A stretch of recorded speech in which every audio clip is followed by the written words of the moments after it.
Paz do Senhor, meus amados irmãos, nós estamos aqui mais uma vez na presença de Deus, a equipe do CAPED, reunida para compartilhar com os irmãos a lição da Escola Bíblica Dominical, nesse que é o nosso segundo trimestre de 2021, quando nós estamos estudando a respeito de um desafio que é vencer a mediocridade na vida cristã. Nós já estamos no finalzinho desse trimestre, hoje nós vamos compartilhar com os irmãos a lição de número 12, que tem por tema Ampliando a Visão do Reino. E eu tenho o privilégio de ter comigo nesta ocasião o irmão Lucas, que vai cumprimentar os irmãos a partir desse momento.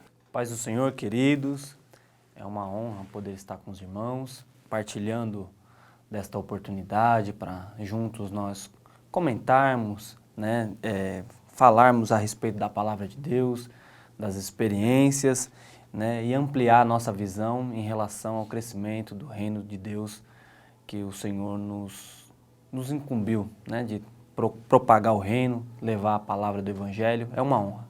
Conforme dito, queridos, nós estamos no finalzinho desse trimestre, a lição de número 12, que tem por título Ampliando a Visão do Reino. Nosso texto-chave está em Mateus capítulo 6, o versículo 33, que diz assim: Busquem, pois, em primeiro lugar o reino de Deus e a sua justiça. A leitura bíblica está em Mateus capítulo 6, 33 e também Marcos capítulo 4, versículos 30 a 32. Nós lemos assim, Mateus 6, 33.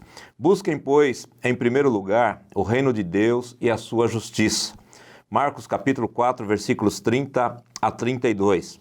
Novamente ele disse: Com que compararemos o reino de Deus? Que parábola usaremos para descrevê-lo? É como um grão de mostarda que, quando plantado, é a menor semente de todas. No entanto, plantada, ela cresce e se torna maior de todas as hortaliças, com ramos tão grandes que as aves do céu podem abrigar-se à sua sombra. Para refletir, nós temos a seguinte mensagem: é urgente a transformação que a Igreja do Senhor precisa passar, não só no modelo ou paradigma da vida cristã que está proposto, totalmente voltado para a liturgia do templo, como na mente de cada cristão, para que tenha liberdade para, através do seu espírito, fazer com que seu reino cresça em maiores proporções. Então, dentro de todos os desafios que nós temos estudado no decorrer desse trimestre, o desafio proposto para hoje é que nós tenhamos uma visão de ampliação do reino dos céus. Nesta lição, nós vamos estudar a respeito da necessidade de ampliar esta visão e como superar as barreiras. E as barreiras que nós vamos ver aqui nesta lição, elas são barreiras externas e principalmente internas, que de alguma maneira elas engessam a igreja e limitam a sua área de atuação, impedindo assim o crescimento da igreja local e, por extensão, também do reino de Deus. Então nós temos aqui a proposta do nosso comentarista, que nós precisamos enfrentar o problema da religiosidade, nós precisamos enfrentar o problema de uma visão limitada e também temos que abrir espaço para que nós vençamos esse desafio, abrir espaço para a sabedoria de Deus atuar na nossa vida, esta sabedoria que é infinita, que é chamada na Bíblia Sagrada de multiforme sabedoria de Deus. Então, conforme já dito, nós estamos aqui com o irmão Lucas e nós vamos conversar um pouquinho com vocês a respeito desses desafios que nós temos que vencer. E o primeiro problema apresentado aqui, irmão Lucas, é o problema da religiosidade. O que a gente pode trazer para os nossos professores nesta oportunidade a respeito desse problema de religiosidade? Quando a gente fala de religiosidade, nós enfrentamos uma dificuldade muito grande, porque as pessoas elas estão presas naquilo que muitas vezes foi dito para elas. Elas não conhecem na essência aquilo que Deus quer delas, Muita gente tem o mau hábito de dizer, eu aprendi assim e vai ser assim para o resto da vida. E sendo que os tempos mudam, as coisas estão se modernizando, existem situações novas, novas oportunidades. E com o novo também, às vezes ele coloca a nossa religiosidade em risco. E às vezes a gente, com medo de viver um novo, a gente se apega à religiosidade e não se permite viver uma experiência nova na presença de Deus, não se permite viver uma experiência sublime na presença de Deus.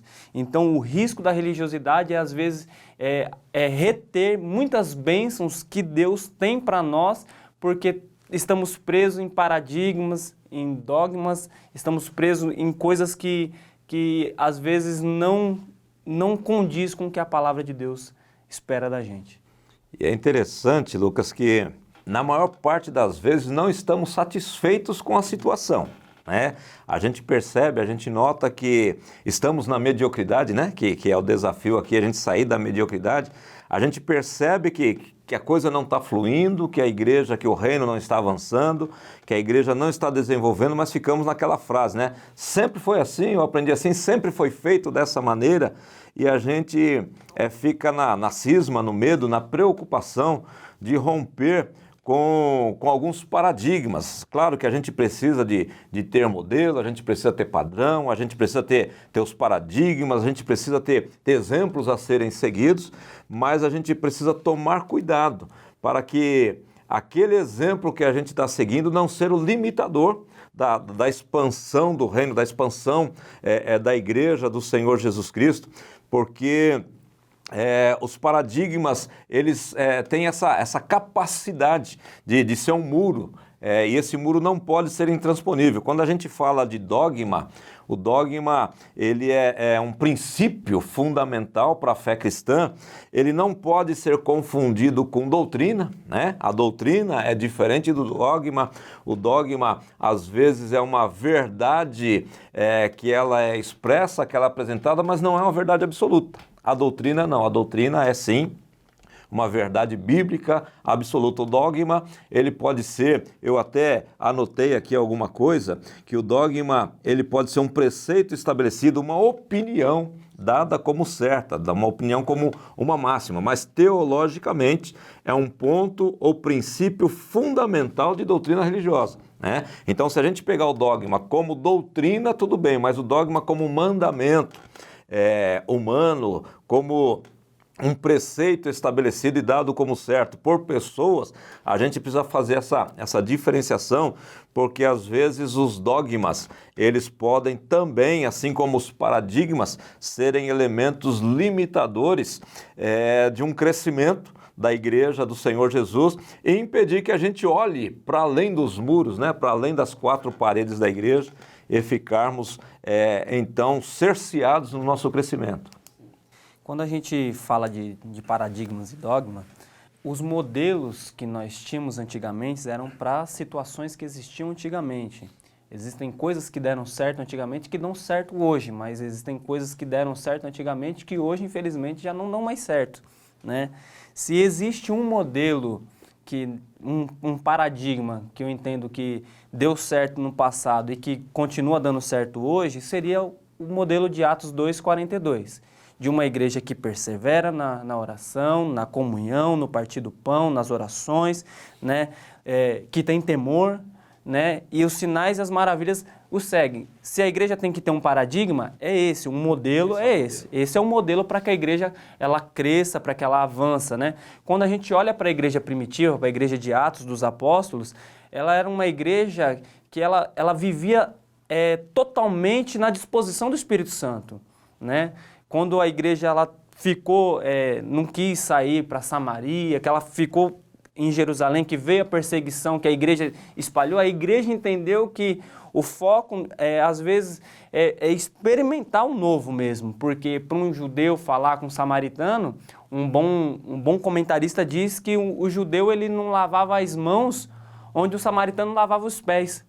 Então, às vezes, a gente precisa entender que precisamos romper com as nossas limitações para que se cumpra na nossa vida a palavra de Deus, a vontade de Deus, né? E se você às vezes a gente tem o hábito, né, de se espelhar, não, eu quero ter um modelo, né, eu preciso de alguém para me ter como referência. Tem a igreja de Atos dos Apóstolos, tem a igreja primitiva como referência. Essa é a referência, era uma igreja que não se limitava somente às quatro paredes. Quando você vai ver as conversões, né, começou com um número, daqui a pouco estava com 3.000, 5.000, e daqui a pouco esse evangelho já tinha sido pregado em todas as partes. Por quê? Porque era uma igreja que ela não se limitava. O paradigma da igreja primitiva era perseverar, ter comunhão, partir o pão, orar junto, né, crescer no temor. E como consequência, os sinais e as maravilhas aconteciam.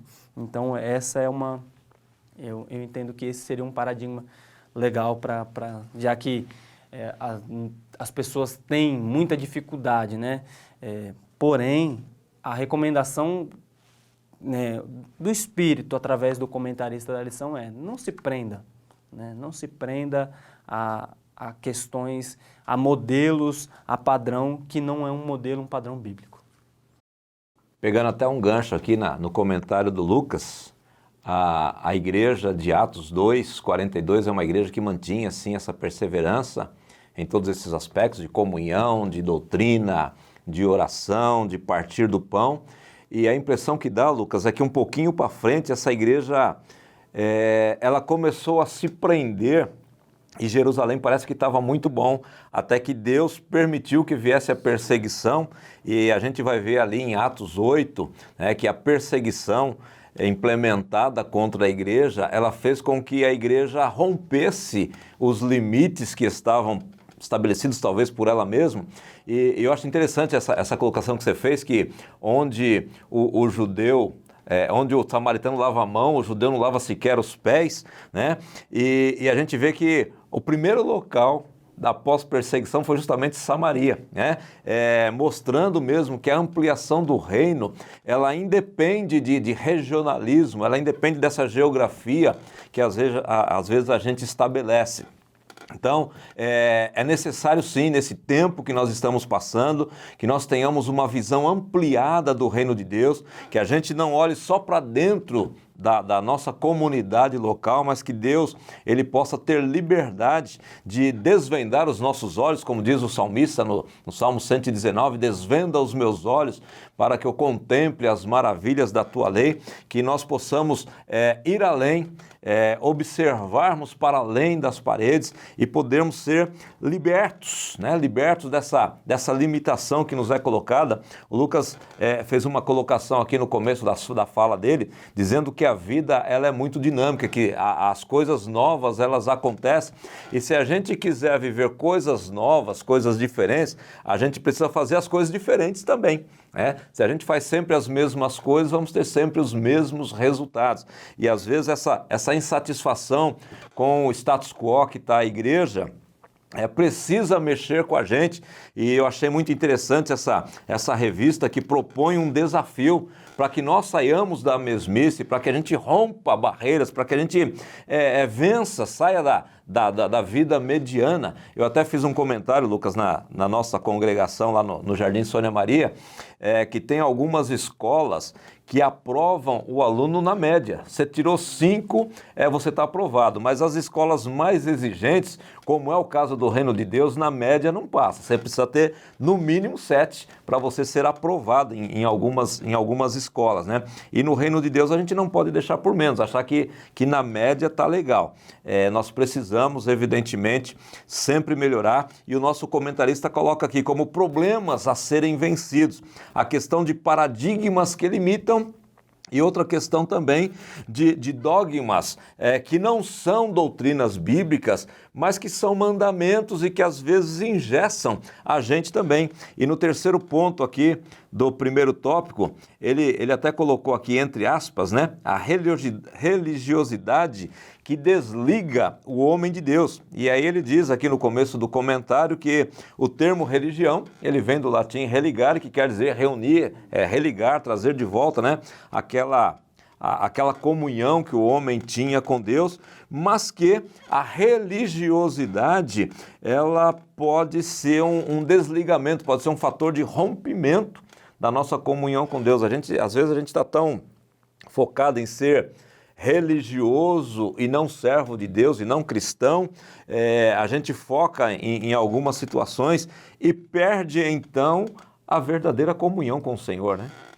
Quando a gente se prende na religiosidade, estamos em sério risco de falência espiritual, de morte espiritual, né?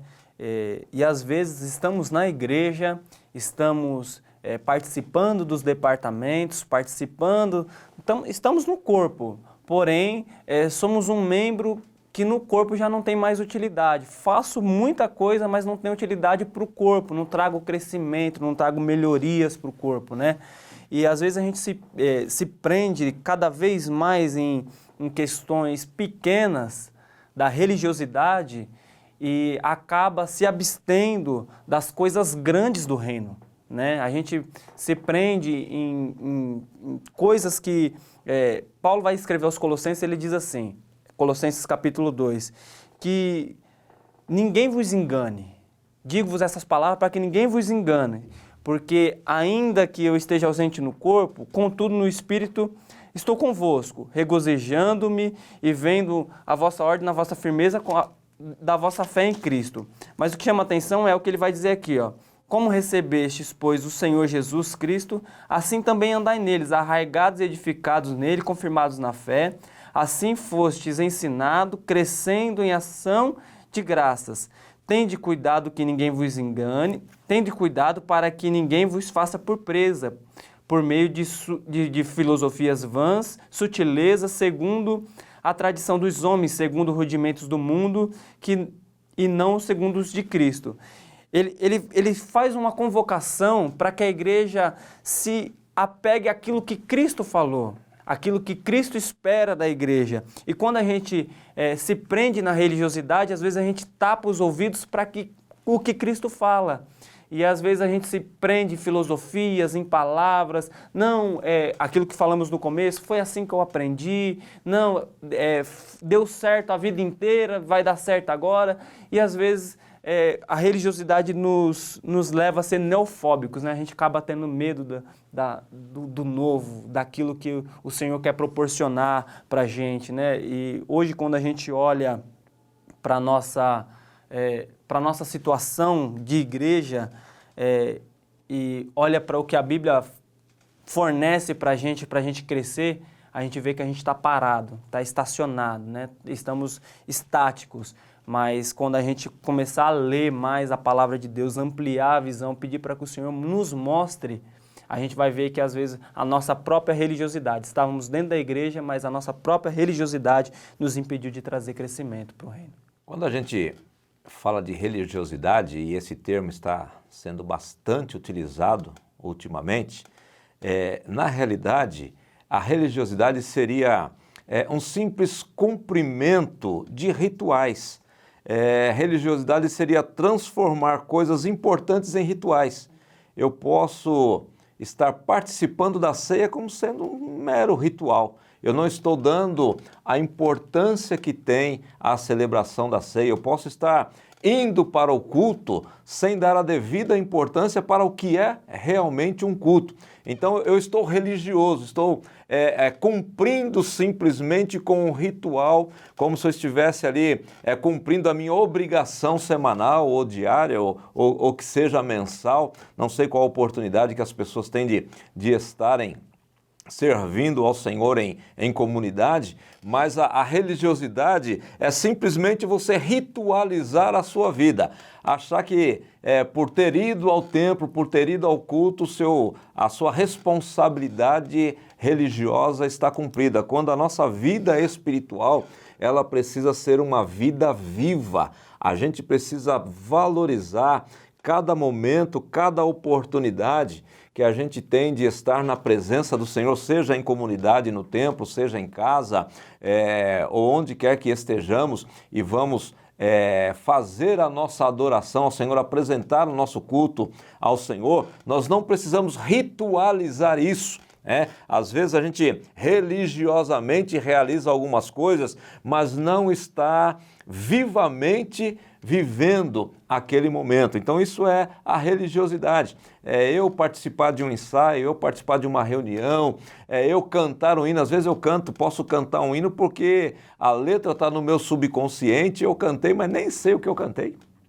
Não adorei o Senhor com aquele cântico. Então, quando a gente fala de religiosidade, a gente está falando de um ritual, de uma banalização do que é servir ao Senhor, é transformar coisas importantíssimas em meros rituais, né? Talvez como o povo no Antigo Testamento tinha aqueles rituais de levar o animal para o sacrifício, talvez levasse o animal porque alguém falou para levar, mas não sabia nem por que, Lucas, estava levando. E às vezes a gente pode estar no culto sem saber sequer o que nós estamos fazendo e a quem nós estamos servindo. A isso a gente tem chamado ultimamente de religiosidade, colocar essas importâncias ou importância em coisa que não tem tanta e tirar a devida importância de coisas que são importantíssimas, né? Exatamente. Quando a gente fala de religiosidade, às vezes as pessoas elas estão frustradas com a fé, estão frustradas com Deus, frustradas, né, com tantas coisas e falam, não, mas eu vou na igreja, não, mas eu oro, não, mas eu canto, mas você ora mesmo? Você adora mesmo? Ou faz parte, é o que o pastor acabou de falar, ou faz parte da sua rotina? Não, eu canto porque eu canto, eu vou para a igreja porque eu não tenho o que fazer no domingo à noite, né? E não é isso que Cristo espera da igreja, né? Quando João estava preso, ele teve essa dúvida, né? Ele preso, ele mandou seus apóstolos perguntarem para Jesus, és tu Cristo mesmo ou devemos esperar outro? E aí Jesus falou, não, fala para João que os cegos vêm, os coxos andam, os mudos falam, os milagres estão acontecendo. Quem estava preso na religiosidade era ele, mas os milagres estão acontecendo. Para que a gente possa, às vezes, viver um novo de Deus na nossa vida, a gente precisa parar de engessar aquilo que Deus não engessou e começar a ver o que Cristo está fazendo mesmo, o que Cristo está proporcionando. Precisamos nos desprender daquilo que, melhor dizendo, precisamos parar de limitar aquilo que o Espírito Santo quer fazer, que é o que Paulo vai dizer aos Tessalonicenses capítulo 5, versículo 19, não extinguais o Espírito Santo. Às vezes, templos lotados, departamentos cheios, mas o Espírito Santo não tem liberdade de trabalhar, porque quando ele quer fazer algo novo na nossa vida, a gente fala, não, desse jeito não dá, porque eu aprendi que desse jeito não vai dar certo. E não é assim, o Espírito Santo, ele não trabalha de acordo com a nossa mente, de acordo com o nosso coração, ele respeita a nossa vontade, mas se você der liberdade, ele vai te proporcionar coisas novas e coisas maravilhosas para que você possa viver. Aqui no finalzinho do terceiro ponto, do primeiro tópico ainda, o pastor Fábio, nosso comentarista, ele coloca assim, é urgente a transformação que a Igreja do Senhor precisa passar, não só no modelo, paradigma da vida cristã que está proposto, que é totalmente voltado para a liturgia, como também na mente de cada cristão, para que Deus tenha liberdade.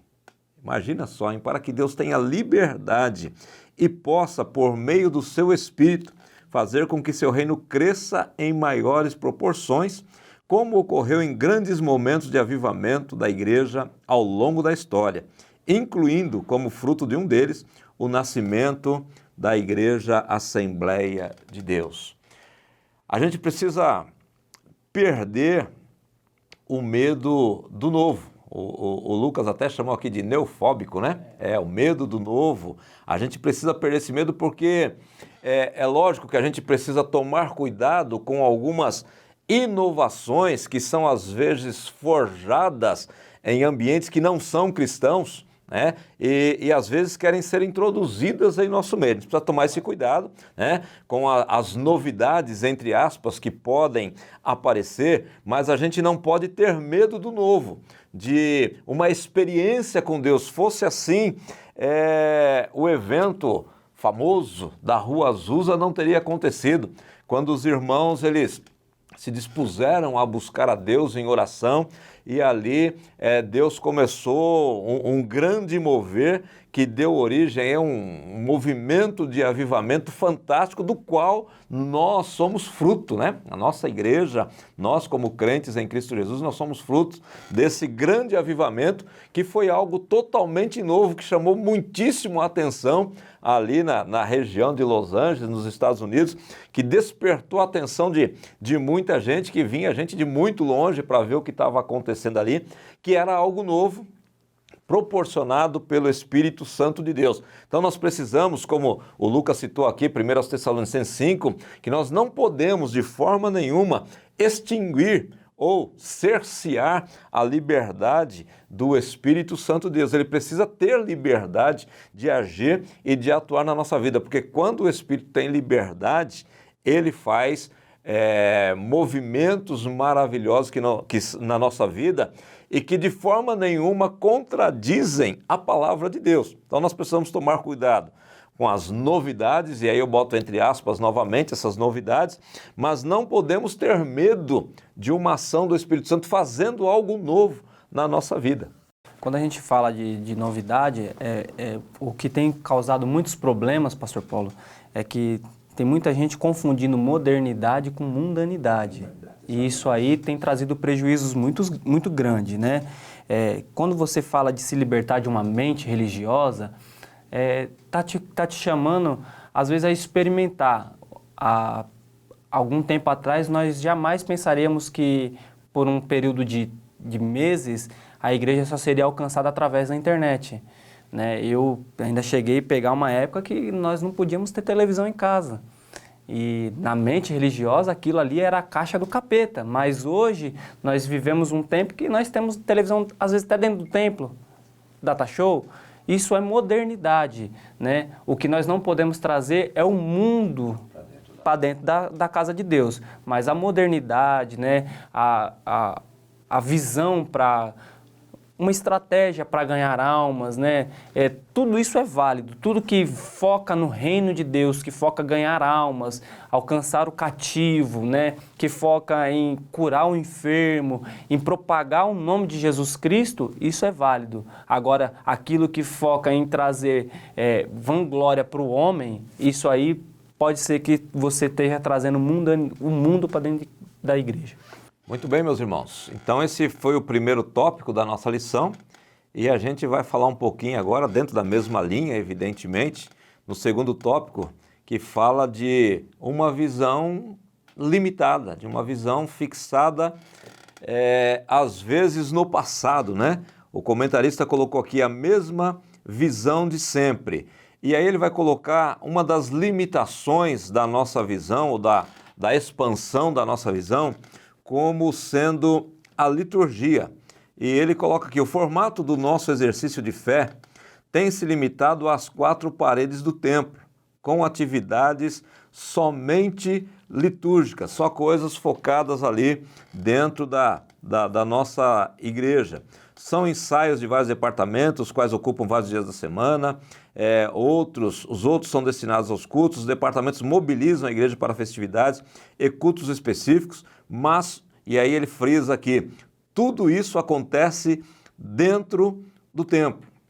Então nós temos um serviço litúrgico, um trabalho litúrgico que já é conhecido, que às vezes ele é repetitivo, cansativo por vezes, exaustivo por vezes, que suga as nossas energias de fazermos, às vezes, o que é mais importante. Então nós nos prendemos àquela liturgia, aquele dia a dia da nossa vida, religiosamente, voltando à religiosidade, né? Religiosamente a gente tem aquelas responsabilidades, aqueles compromissos, que não estou desmerecendo eles, não estou dizendo que eles não são importantes. Sim, a gente percebe até nesse momento que a gente está passando que faz falta às vezes uma festividade, faz falta às vezes um momento de estarmos mais próximos com os nossos irmãos. Isso faz falta para a nossa comunhão, para a nossa perseverança, como Atos capítulo 2 foi citado aqui.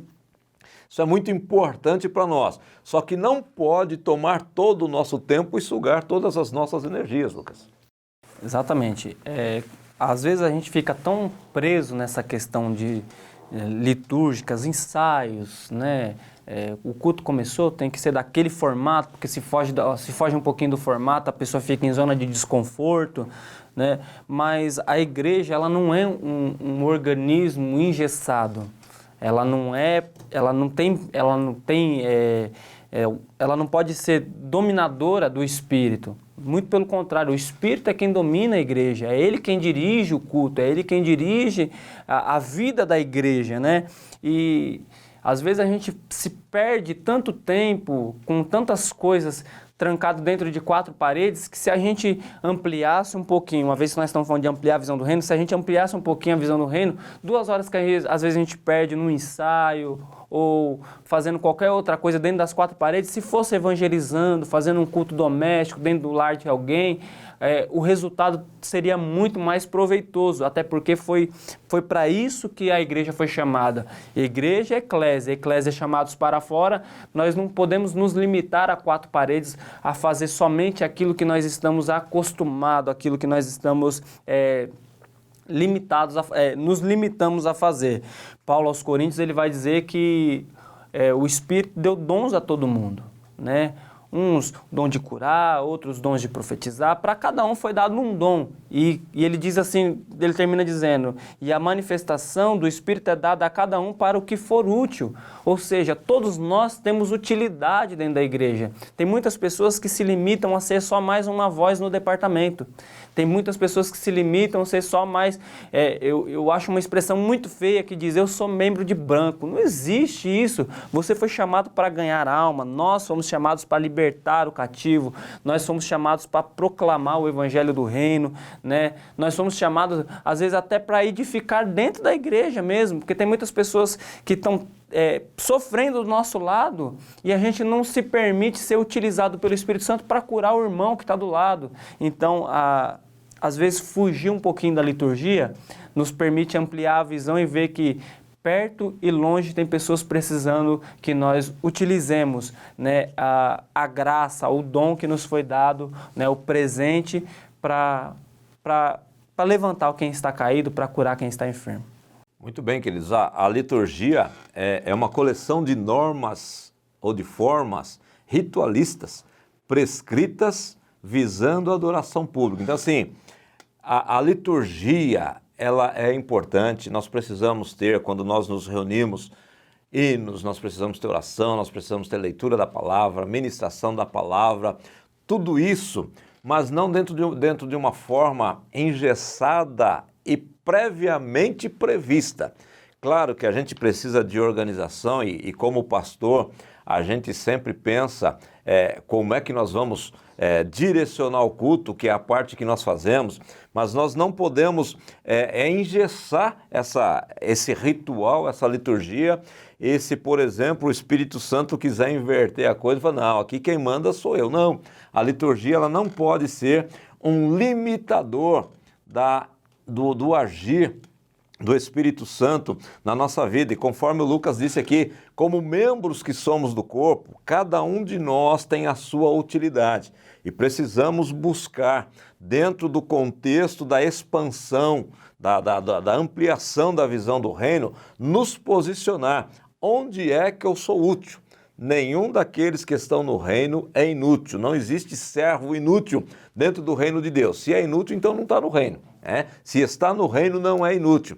E você, então, precisa se posicionar. O que é que eu posso fazer para que a visão do reino ela seja ampliada? Então, quando nós nos reunimos para adorar e nos reunimos também para servir. Servir a Deus em primeiro lugar, evidentemente, mas servir uns aos outros também. Nosso comentarista coloca aqui que a igreja ela está se tornando especialista em liturgia e segue incluindo cada vez mais ingredientes que agradam os olhos do público, deixando de se especializar em ganhar e cuidar de almas para o reino de Deus. Eu achei assim, essa colocação aqui, incluindo cada vez mais ingredientes que agradam aos olhos do público. Nós estamos vivendo, Lucas, uma fase em que a igreja tem se tornado um produto a ser consumido. As pessoas vão ao templo não para servir a Deus, mas para quererem ser servidos.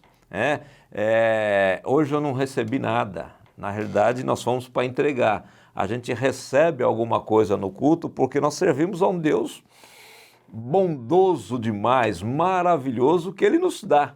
Mas a gente, quando vai para o culto, quando a gente vai para o templo, a gente vai para entregar, a gente vai para servir. E dentro dessa expectativa gerada no momento que a gente está vivendo, às vezes a gente quer incluir algum ingrediente para agradar os olhos do público, para ser atrativo, para ser atraente, quando a atração maior deve ser a presença de Jesus Cristo e do Espírito Santo, né? Essa questão que o pastor colocou é uma questão muito, muito complicada e muito delicada também. As pessoas, elas procuram ser agradadas, né? E eu me permita contar uma experiência. Uma vez eu fui visitar uma pessoa, né, que estava enferma, e quando nós fomos, oramos, ungimos, quando acabamos de orar e ungir, a pessoa olhou para mim assim e falou: e agora, não tem nenhuma profecia? Aí eu falei: não, o Senhor não me inspirou, não... Ela falou: não, eu não gostei de você como pastor, nem dessa sua igreja não, que não tem profecia, porque os irmãos... Então as pessoas estão procurando coisas que lhe agradem, né? E estão presas naquilo que lhe agradem. E muita gente está cedendo a fazer aquilo que agrada aos outros, né? E acaba se prendendo à religiosidade. Outros se prendem a permanecer naquilo que eles fazem a vida inteira para não desagradar uns, né? Não, vamos continuar assim. Isso tem trazido prejuízos escandalosos, né? Prejuízos grandes que têm causado percas emocionais, espirituais, físicas dentro da igreja, de pessoas que não me agradou, vou embora. Não, é o que o pastor falou, não, eu vou permanecer por amor a Cristo, por amor à palavra de Deus, né? E entender que Ele pode fazer do jeito que quer, como bem quer, porque Ele é imutável. Eu me lembro de Jesus, Lucas capítulo 13, estava pregando num sábado, e tinha uma moça encurvada lá. Pela liturgia e pela religiosidade, aquela mulher tinha que permanecer encurvada. E aí Jesus vai lá, cura aquela mulher, fala, 18 anos encurvada, fala: olha, né, tá curada. E alguém se levanta e fala: não, tem de segunda a sexta para curar, de domingo a sexta para curar, e quer curar hoje? Jesus fala: não, mas você não sai para dar, não solta os seus animais, você não liberta. Algo novo pode acontecer fora da religiosidade. O mesmo Cristo, um capítulo depois, parece que eu vejo que é uma cena repetitiva, parece que uma semana depois, no sábado seguinte, um jovem com problema nas articulações, doente, enfermo, é curado. E aí quando Jesus cura ele, alguém fala: poxa, mas teve a semana inteira, o Senhor quis curar hoje. Jesus fala: não, mas se o filho de vocês cair num buraco, vocês vão deixar caído? Entenda que o que Cristo quer trazer para a igreja é algo libertador. É algo que vai transformar a mente da gente a ponto da gente ver o caído e falar: não, pode vir hoje, porque a palavra de Deus vai curar, a palavra de Deus vai libertar. Hoje Deus vai falar contigo. Às vezes as pessoas estão até com medo de trazer novas pessoas dentro da igreja, porque é aquilo que o senhor falou no começo, acaba se tornando um culto cansativo, um culto monótono, fulano, ciclano, a mesma, as pessoas até as crianças já sabem o que vai acontecer. E às vezes o que Deus quer fazer é algo novo, quer trazer uma cura, quer trazer um milagre, quer trazer uma restauração, né? E Ele pode, e Ele tem poder para isso, né? Às vezes quem limita as ações somos nós. Essas citações bíblicas que o Lucas fez de Jesus curando no sábado, na realidade Jesus estava quebrando paradigmas ali, estava quebrando o que estava estabelecido. Estava estabelecido que de sábado o encurvado tinha que continuar encurvado. Jesus falou: não, eu vim aqui para libertar, eu vou quebrar essa regra, vou quebrar esse paradigma. Então são situações que a religiosidade limitava a ampliação da visão do reino de Deus. Então nós precisamos também vencer esse desafio de achar que aquilo tem que ser feito do jeito que sempre foi feito e permitir que o Espírito Santo de Deus ele tenha liberdade de atuação, liberdade de ação no nosso meio, para que coisas novas vinda do céu, elas possam acontecer no nosso meio. Então esse é o grande desafio que nós temos aqui nesse segundo tópico, que é vencer essa questão de engessamento litúrgico, né? E quando a gente fala de quebrar liturgia, de não ficar preso, engessado à liturgia, o nosso comentarista coloca aqui a última linha do seu comentário, é importante.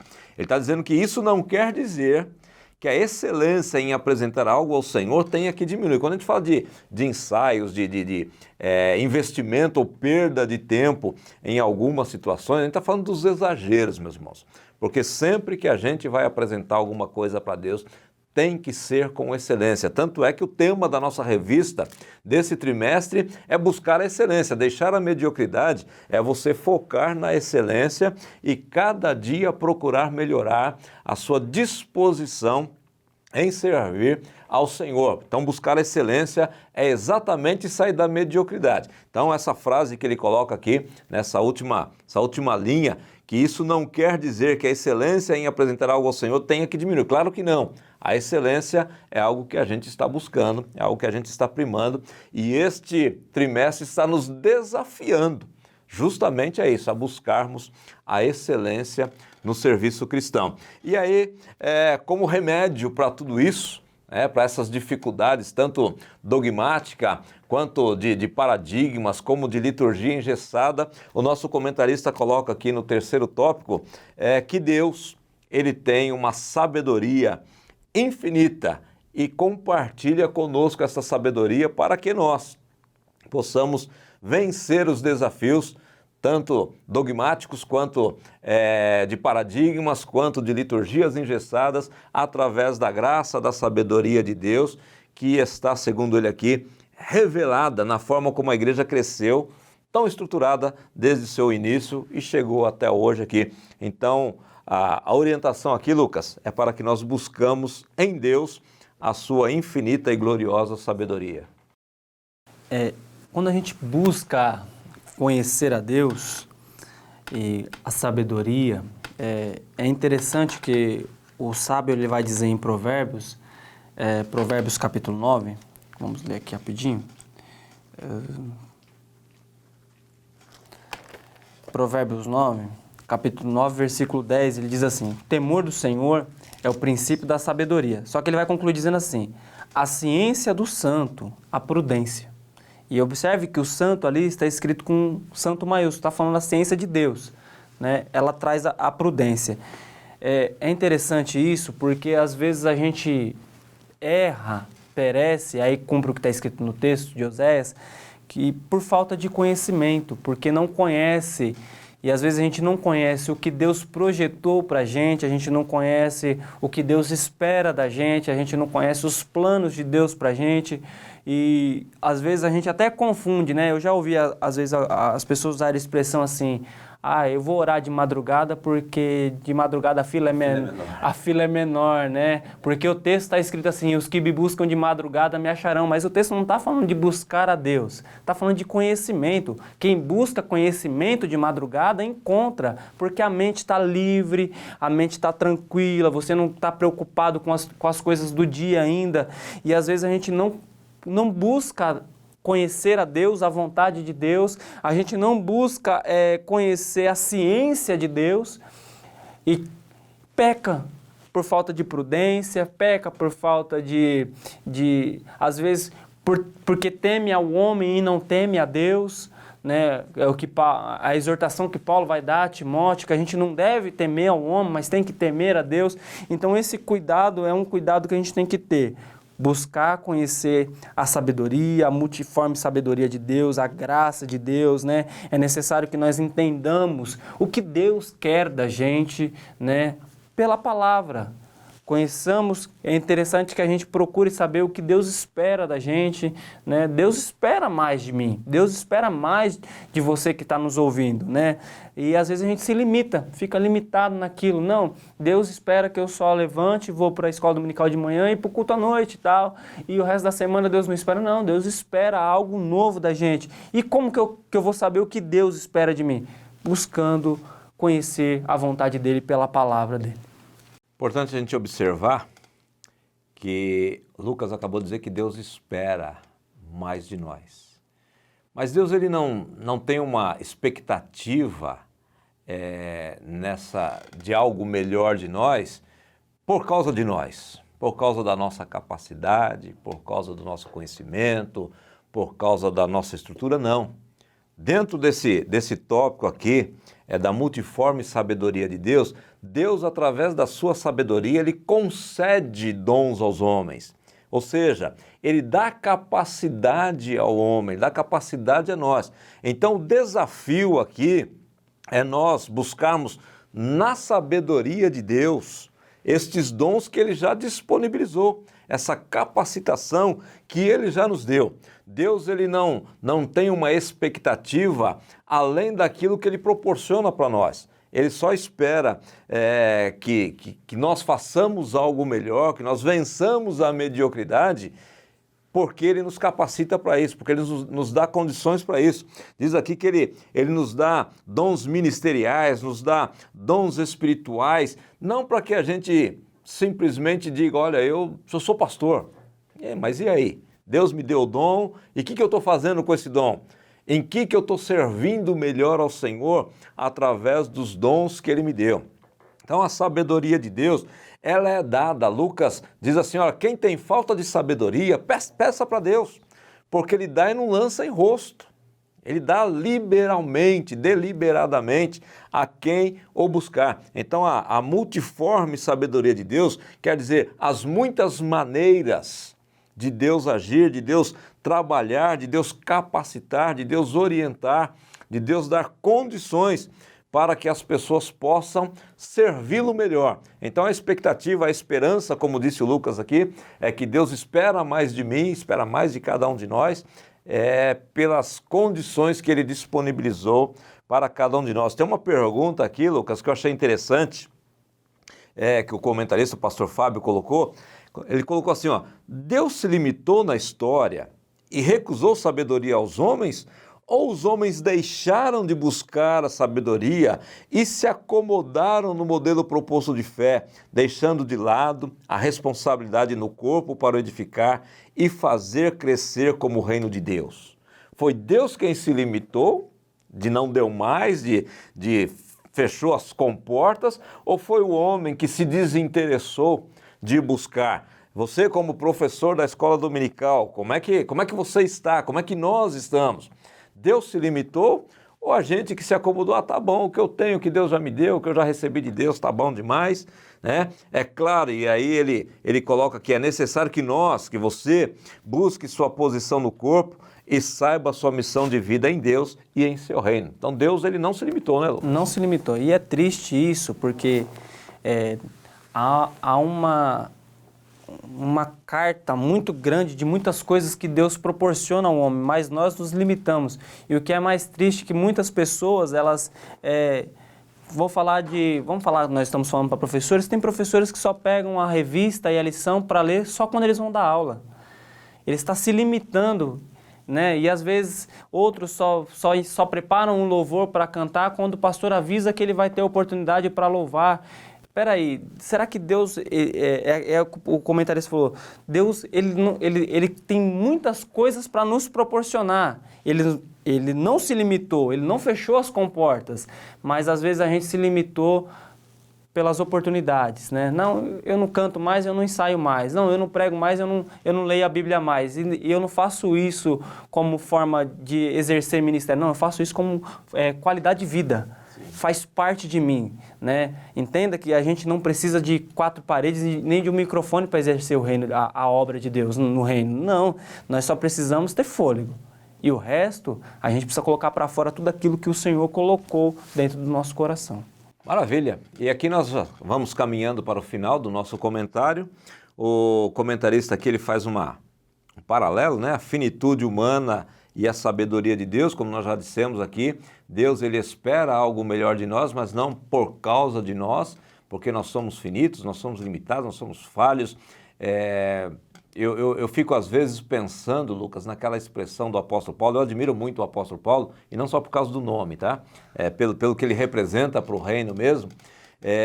Mas às vezes eu fico pensando, um homem como Paulo, ele lá no capítulo 7 de Romanos, ele diz assim, que miserável homem que eu sou. O bem que eu quero fazer eu não posso, não consigo. Mas o mal que eu não quero está sempre diante de mim. Então, mostrando ali a limitação humana.